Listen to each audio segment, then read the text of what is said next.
জেলার খোকসা উপজেলার মোড়াগাছা হাশেমপুর খালের ৩ কিলোমিটার পুনঃখনন কাজের শুভ উদ্বোধন করেছেন আইন, বিচার ও সংসদ বিষয়ক মন্ত্রী মোহাম্মদ আসাদুজ্জামান।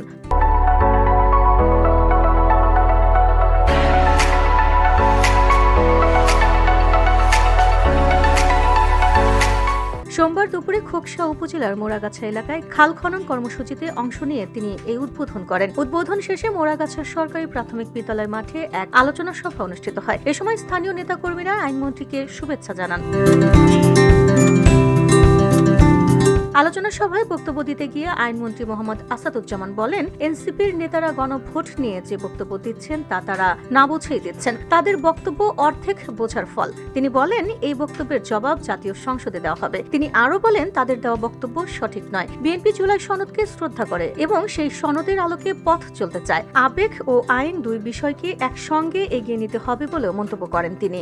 কুষ্টিয়া জেলা প্রশাসক ভারপ্রাপ্ত মাহবুব উল ইসলামের সভাপতিত্বে অনুষ্ঠানে বিশেষ অতিথি হিসেবে বক্তব্য রাখেন কুষ্টিয়া ৪ আসনের সংসদ সদস্য মোহাম্মদ আফজাল হোসেন, কুষ্টিয়া ১ আসনের সংসদ সদস্য রেজা আহমেদ বাচ্চু, কুষ্টিয়া ৪ আসনের সাবেক সংসদ সদস্য সৈয়দ মেহেদী আহমেদ রুমি, জেলা পরিষদের প্রশাসক অধ্যক্ষ সোহরাব উদ্দিন, কুষ্টিয়া পুলিশ সুপার মোহাম্মদ জসিম উদ্দিন, জেলা বিএনপির আহ্বায়ক কুতুবুদ্দিন আহমদ এবং সদস্য সচিব প্রকৌশলী জাকির হোসেন সরকার।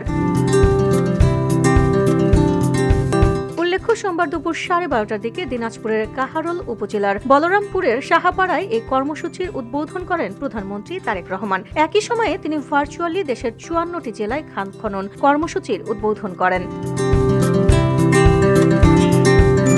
VOD Bangla news desk.